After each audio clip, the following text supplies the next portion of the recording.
Hey folks, picked up another guitar today, and it's a GW Lyon by Washburn. Not an outstanding guitar, but oh my god is it gross. And so I thought, hey, cheap guitar, maybe I can show off a few restoration techniques. It is a nasty one, but it has a Seymour Duncan in the bridge, and I thought, well, if nothing else, I really can't lose my money there, so we'll have to see how she turns out. It's got some weird screws in the pickguard, like flat ones instead of the oval heads that it should have, and it's got some really bad springs in the bridge and just general filth. So I guess we'll get started. Let's see, let's check the neck out here a little bit.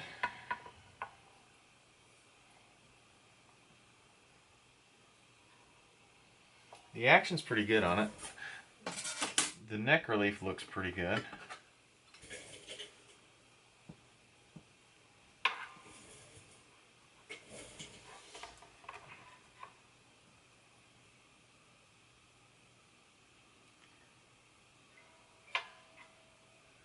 Action's a little high, but it's only high on this high E or this low E string. I don't know.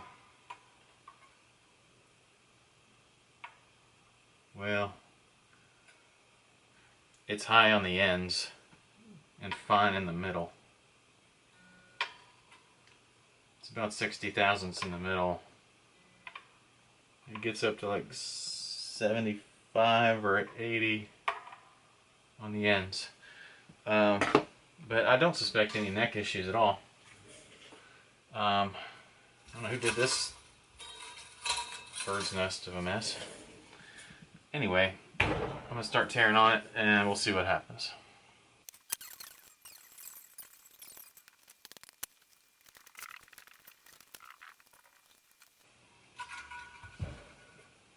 I can't stand people who tie knots in the end of their strings.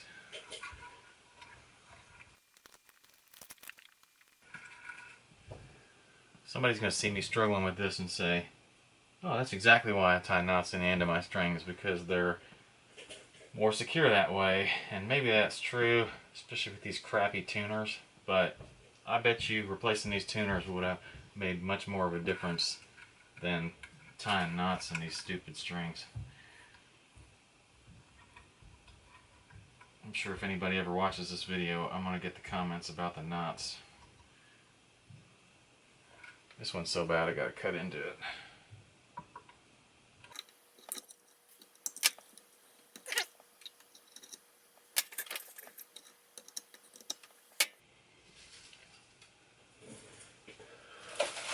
Bye bye, rat's nest.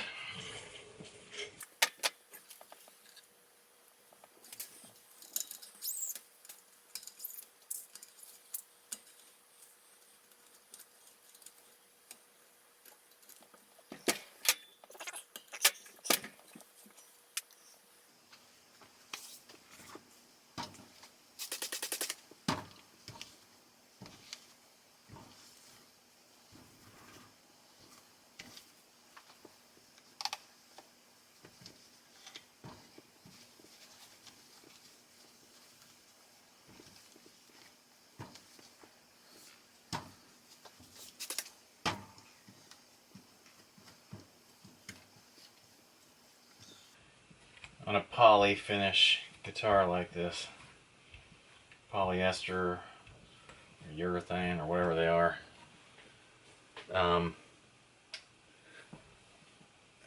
I'll use Windex to clean them up initially, because nothing will hurt these finishes. They're virtually indestructible. I wouldn't do that on a lacquer finish guitar, but this is not exactly a collector's item anyway, and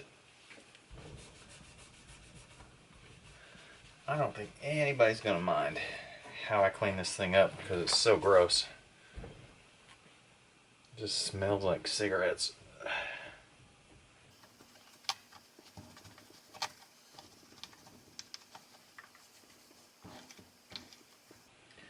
I think like there's 4 different size screws that I can see just looking down at this thing. I mean, these screws are different from these. These 2 screws are different from each other. The pickguard screws are all not original.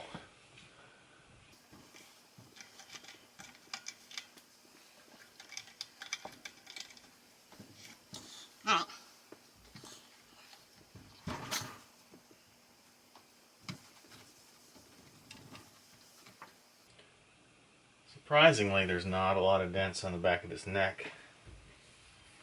Just a couple. There's a lot of buckle rash on the back of this one. And of course, we're missing the back plate. I don't know if I have one of those on hand, but that's okay.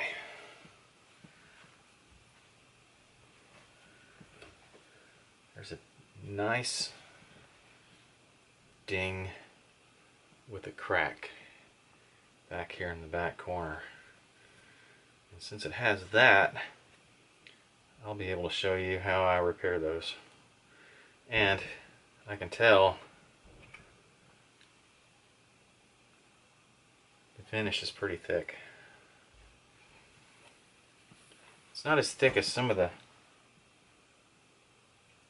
Chinese fenders and stuff that I've seen, or the Indonesian ones, but it's still pretty thick.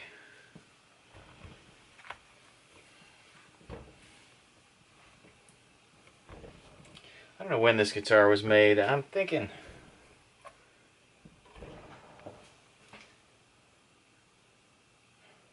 I'll have to do some research on it. I remember Lyons in the music store in the 90s when I was a kid. This one looks older to me for some reason. I don't know how long Lyon's been around. I know Washburn. Ew, look. I got a zebra pickup. Half dirty, half clean. Washburns were in the music store when I was a kid in the 90s, but they look kind of like super strats, like, you know, like crazy hair metal stuff. And I don't remember seeing these, so I don't know if this is earlier or later.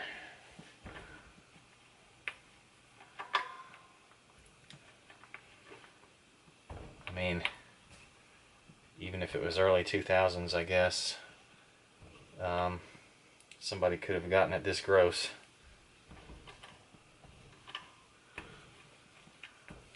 And that's gross.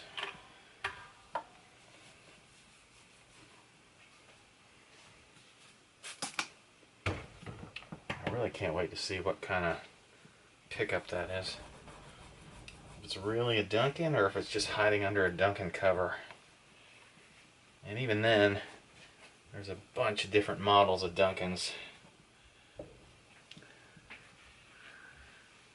I think most of the hardware has been off of this guitar at some point.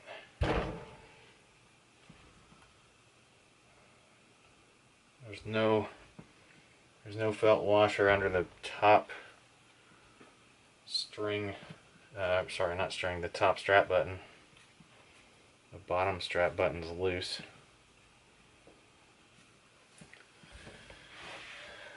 I think I'm just going to take those off.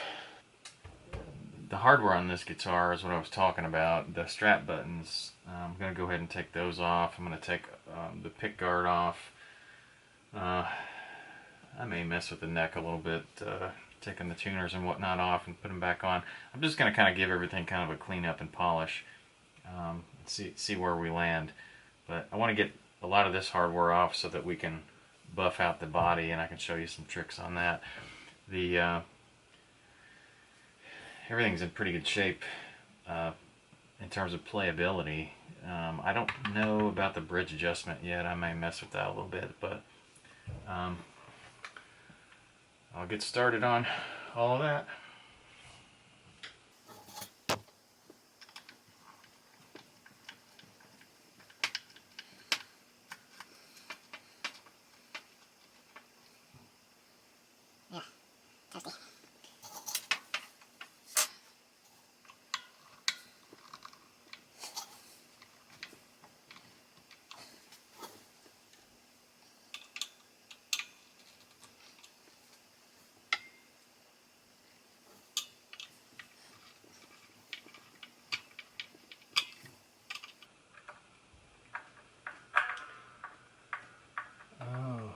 Let's see what's going on there.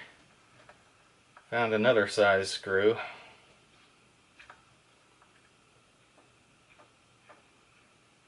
Good God.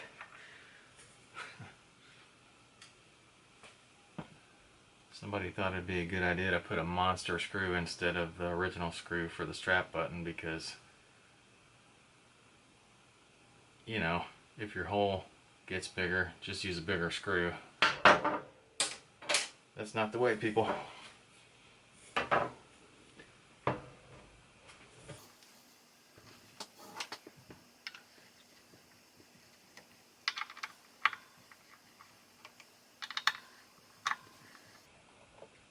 These are just like crappy little hardware store screws. They're not even stainless or chrome.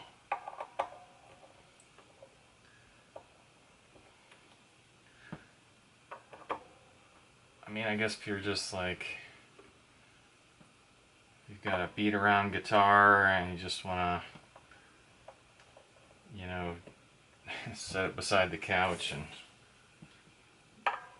play it, let it fall over and generally not care about it, or maybe let the kids bang on a guitar or something. Maybe you just go down to the hardware store and pick up a few screws, but my thought is, why not get the right ones?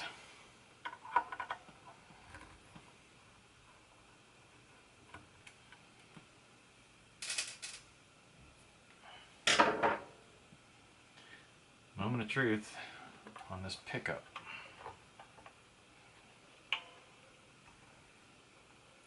Oh boy. Here we go.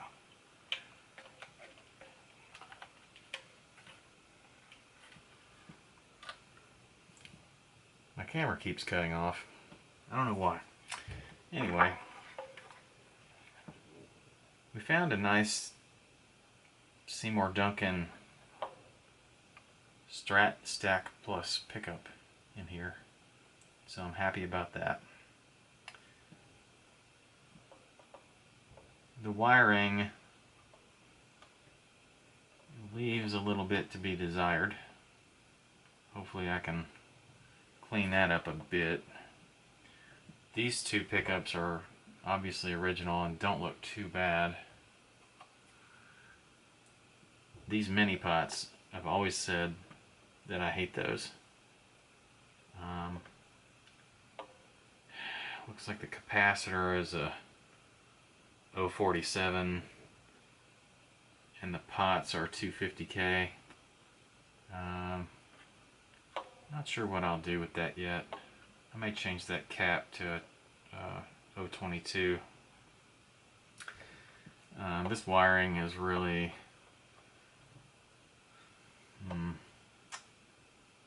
it's what I would expect to see in an import guitar, don't get me wrong. The knobs, not knobs, the pots themselves are loose in the pickguard, which is something I can correct, but I really hate those pots, so we'll just have to see what I can do with them. It's all kinds of dirty in here. I'm gonna desolder the jack and the tremolo bridge ground and just get it all cleaned up. Fire up the soldering station. But yeah, that looks pretty good. About what I was expecting.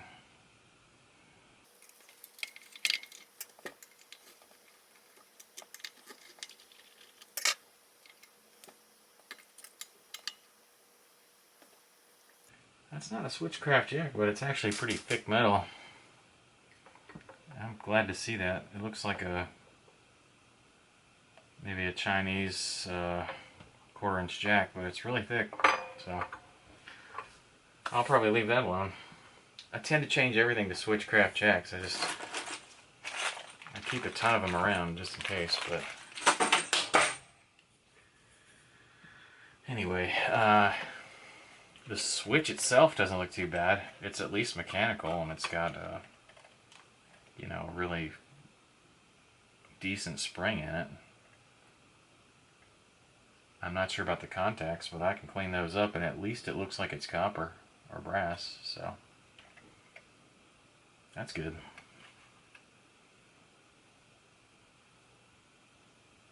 I'm not really super familiar with that pattern on the back for wiring, but they're all pretty similar. See if I can get these off.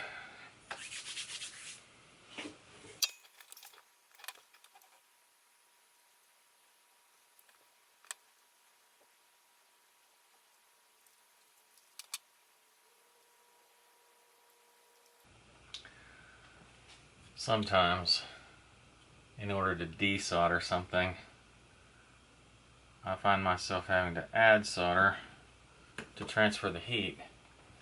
I may need to turn this soldering station up a little bit. Things like the backs of pots, or tremolo claws, or big pieces like that, they take a long time to heat up. I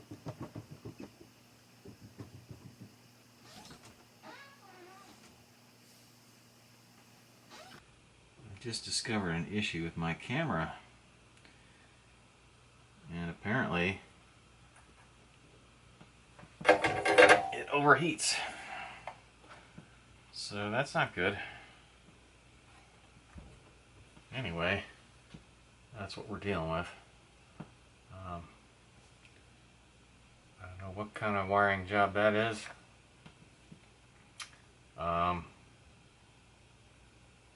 But obviously these pots have spun around, and I'll need to fix all that.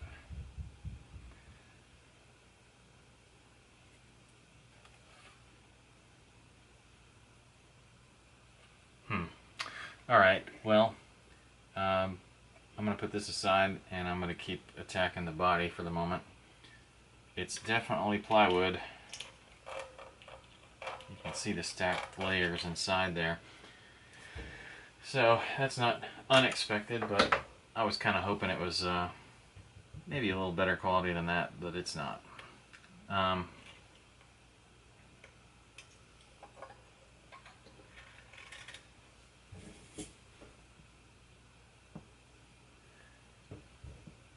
That's a reasonably good copy of a Switchcraft switch.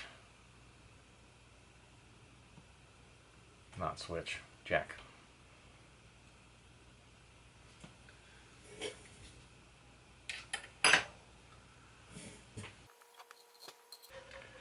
It's got some heavy springs in the back on the tremolo claw. There's a big debate on whether you should run your two outside springs diagonally like this. I think most people say no, but sometimes I've actually seen bodies where there wasn't enough space to run them this along the sides there because the holes for the tremolo were spaced incorrectly. But when you can do it, I think you should run them straight. Also, big debate on number of tremolo claw springs. You can go 1, 2, 3, 4, or 5, and the most common are 3 and 5. I've seen a lot of 4s lately, especially when you have like a trem stopper thing like installed in the center position.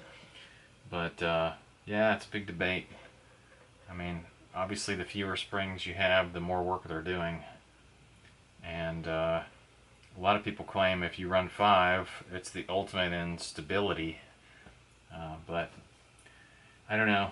I've always been kind of a 3 guy myself. This bridge, even with the strings on it, was just slammed up against the back, so I don't know how tight those tremolo claw springs are. I'm going to go ahead and back them out, and we'll reset that tension later. I like a long screwdriver for this job because I can get in without touching the handle to the finish.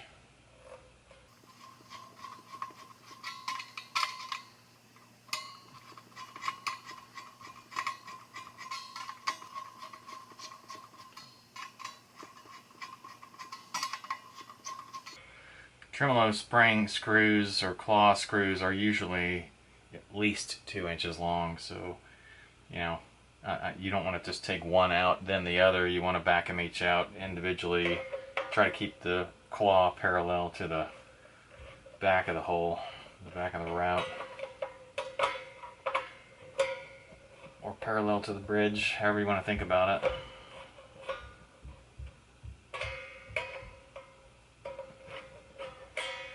I don't need them all the way out, I just need them out enough to get the tension off the springs.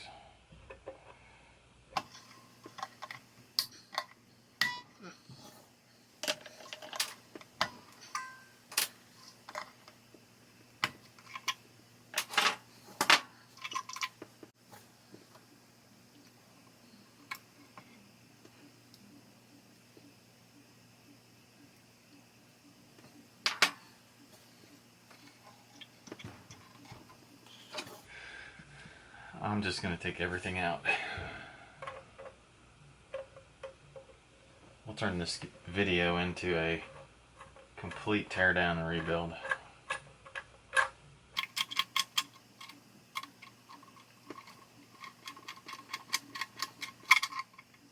The DIY kits these days are all the rage. I may do one of those pretty soon, but there's not much more to those than there is to just completely taking a Strat apart and putting it back together.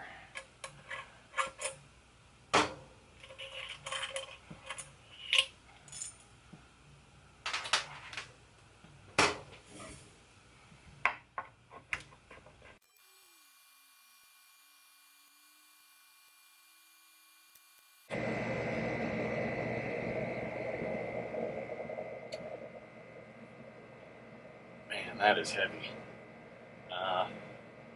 Not much I can do about that, but plywood is heavy.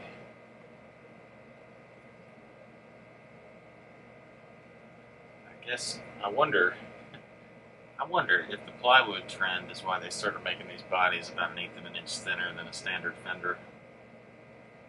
That would make sense. Originally I thought it was just because they were being cheap about wood, and that could be true also, but I bet it could be also due to weight. There is plenty of glue in that sucker.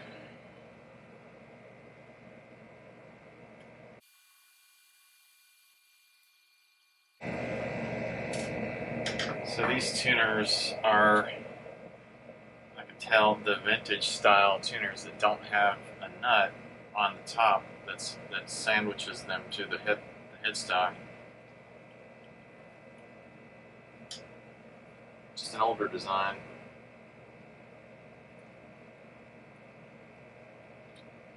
Some people call them vintage style, but I don't think I would insult vintage tuners by comparing these to those. So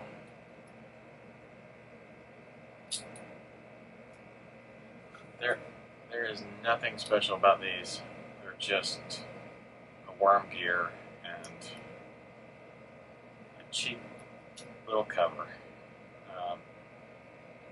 Interestingly enough, they don't move around at all, so I think they function okay. So they're probably not worth replacing at this point. This guitar isn't valuable anyway.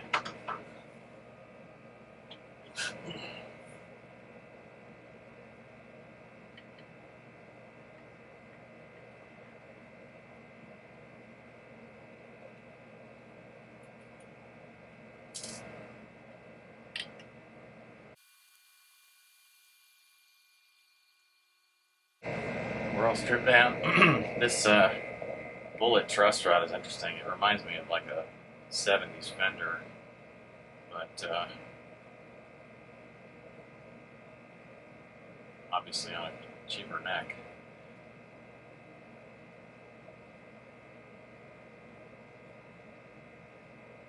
I think I'm going to try removing the ferrules for the tuners just so I can polish that headstock.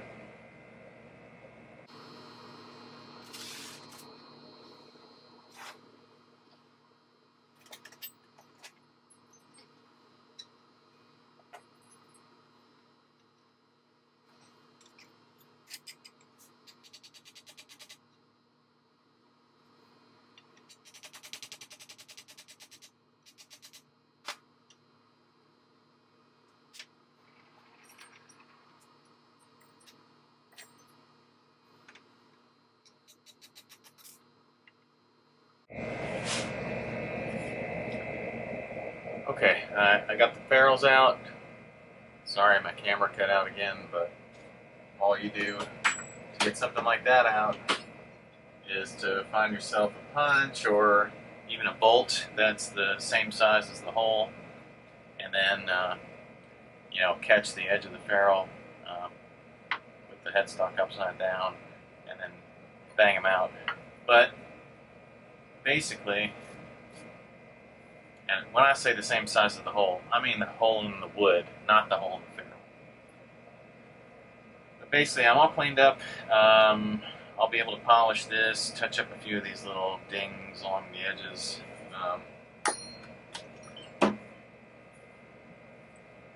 There's not much fret wear, surprisingly, so I may just kind of check that for level and check for high spots later and recrown. I don't think it's actually bad enough to worry about a whole fret job. Doesn't look like this was played very much, despite all the nasty dirt on it.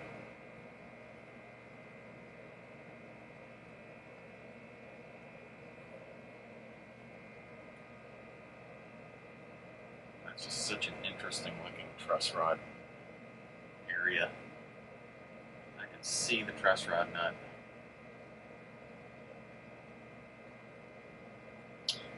Huh, okay, well.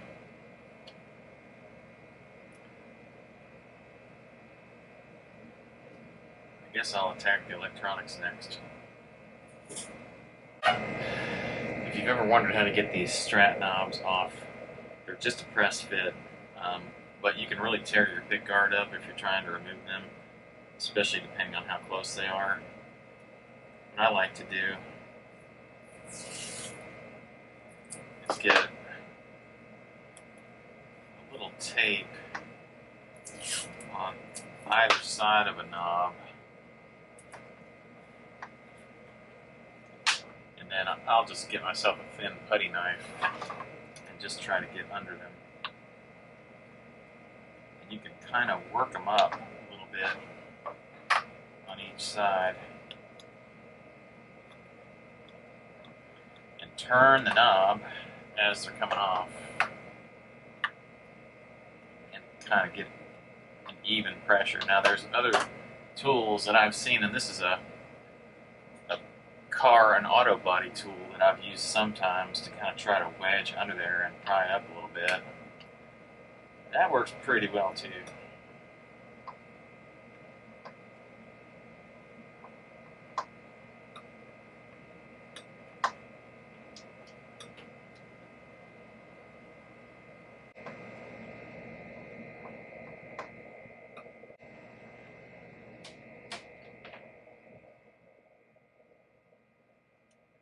That's all there is to it.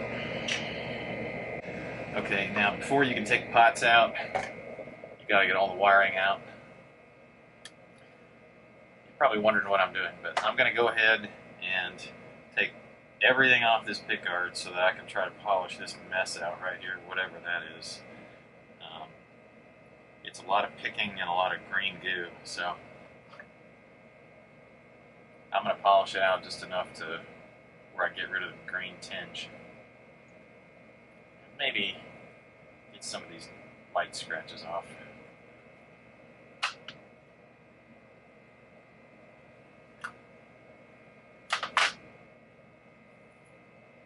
Alright, we're going to take the pickups off first.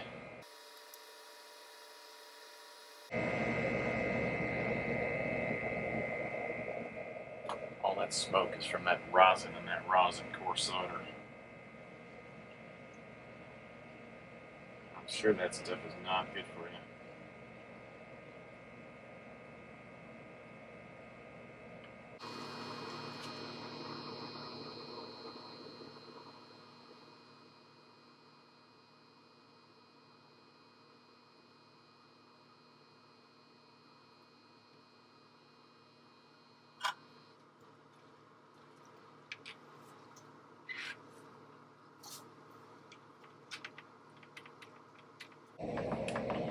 If I really cared about pickup height here, there's a trick you can do to remind yourself where your pickups were, and that's to take a pencil and make a mark on the side of the pickup.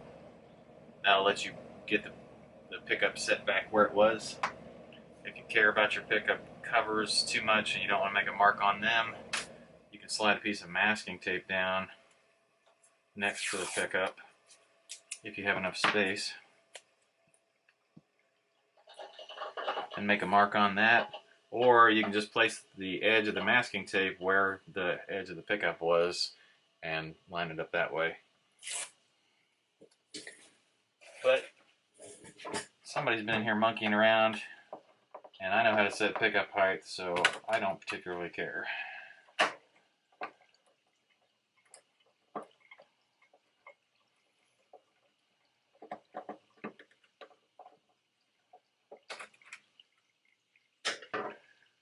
Oh boy.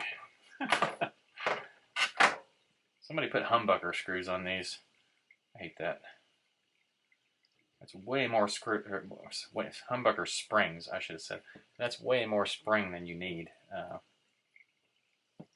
I like to use surgical tubing, which I'll probably switch to. I'll show you that when the time comes.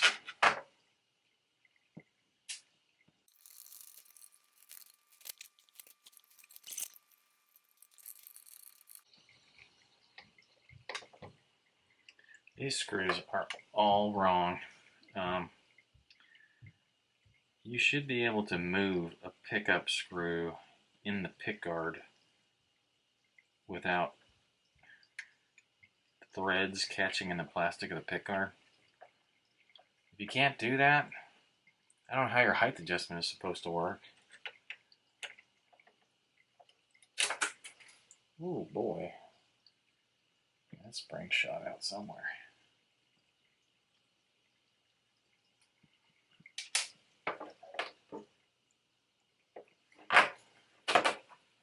It's another byproduct of using the wrong size spring. Too much spring tension.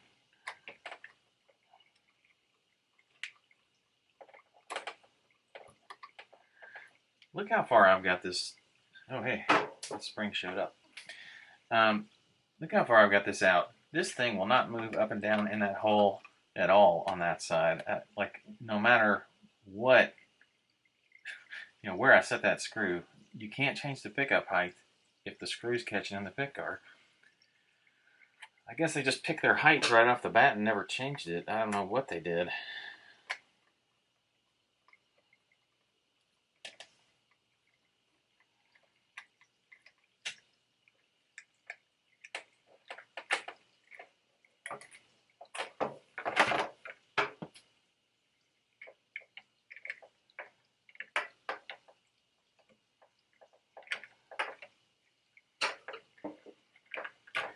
Okay, so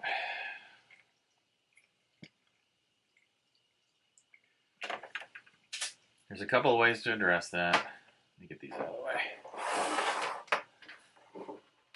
I can either make the holes on this pickup bigger.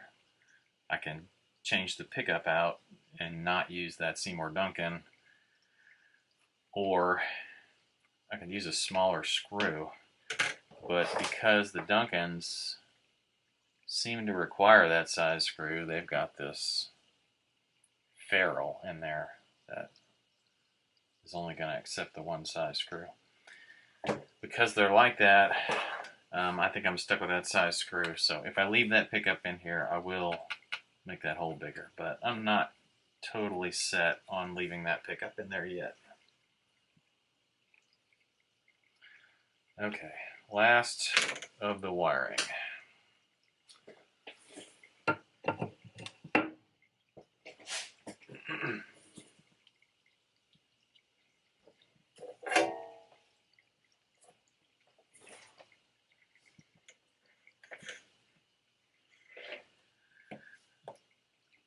This might be debatable.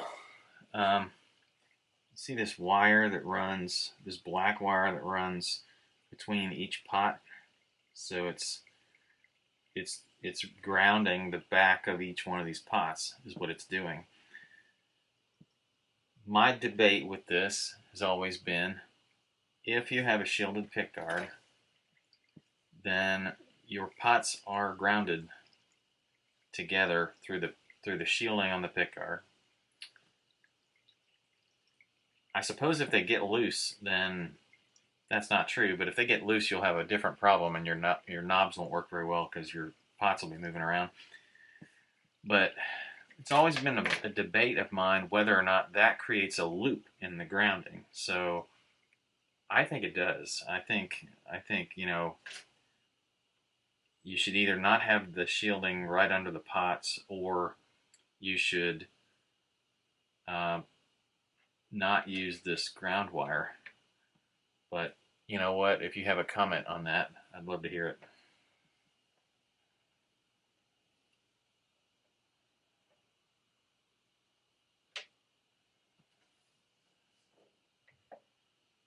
I know that the old fenders always use this ground wire, and I don't know whether or not they typically had shielded pickguards, but I'm guessing that was a later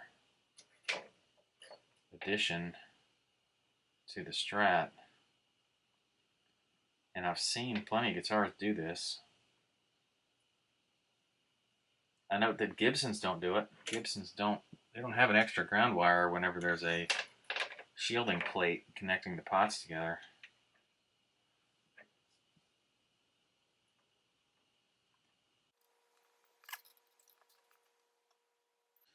Oh, you know, I should just check these switches. There's always a bridge middle neck side of the switch for the pickups, and then there's a bridge middle neck side for the tone controls and stuff.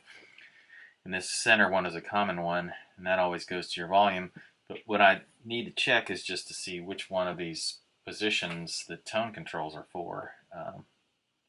So they have the center one going to this back pot. And it looks like that one is for the middle control. So the tone pot in the back, the lowermost tone pot, controls the middle pickup.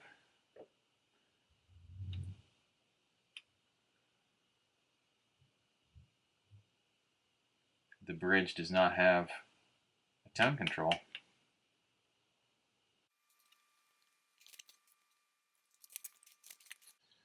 This one is a hardware store screw, and it's not very long. And this looks like an original. Also not very long, but it's chrome or stainless. I'm just going to put these back in here so I don't lose them.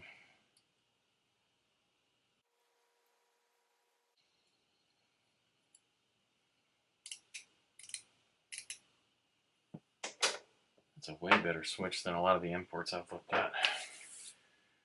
Now I need a wrench. There's a couple ways you can approach this. You can use a box end wrench. You can use a socket, deep socket, or I just like to use a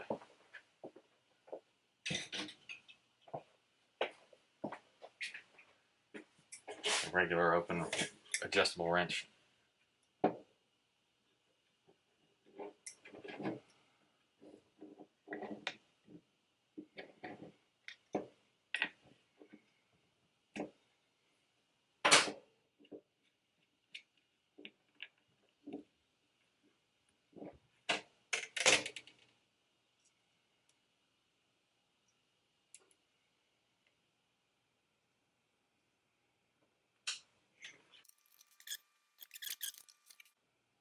There's also no washer that has teeth on it to give it grab, and that's why these pots are spinning on the back of the pickguard. I'm not sure if there's anything I can do about that, but we'll try clean that up too. Alright. Well, I got the big green booger off of the pick guard. It wasn't pick scratches. I don't know what it was. It seemed like glue to me. I tried denatured alcohol, I tried Windex, and neither one of those worked. So I ended up using a razor blade to carefully remove it. And all that's left behind now is a little bit of dull spot where that used to be. So I'm going to polish that.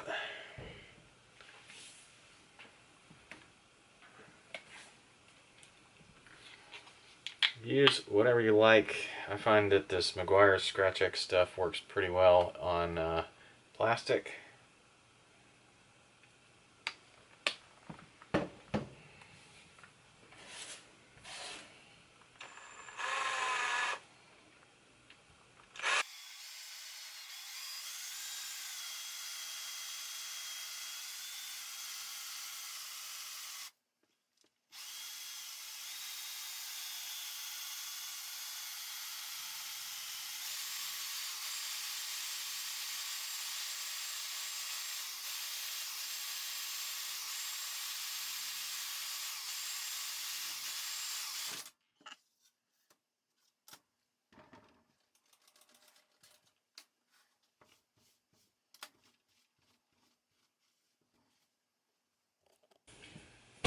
Alright, this thing's in pretty good shape now. I polished it all up. I got a lot of the burrs and whatnot taken care of, and I got the goo off and brought some of the shine back to the corner of the pick guard up there.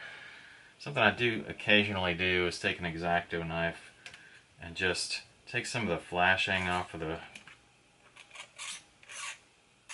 the edges of the routed cavities, just because, I don't know, sometimes on the factory they just don't leave a clean edge, and especially around the pickup holes, this will help your height adjustments work a little smoother.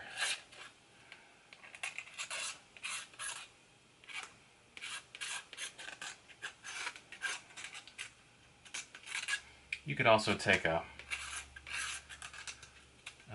abrasive pad or something, try to get these off.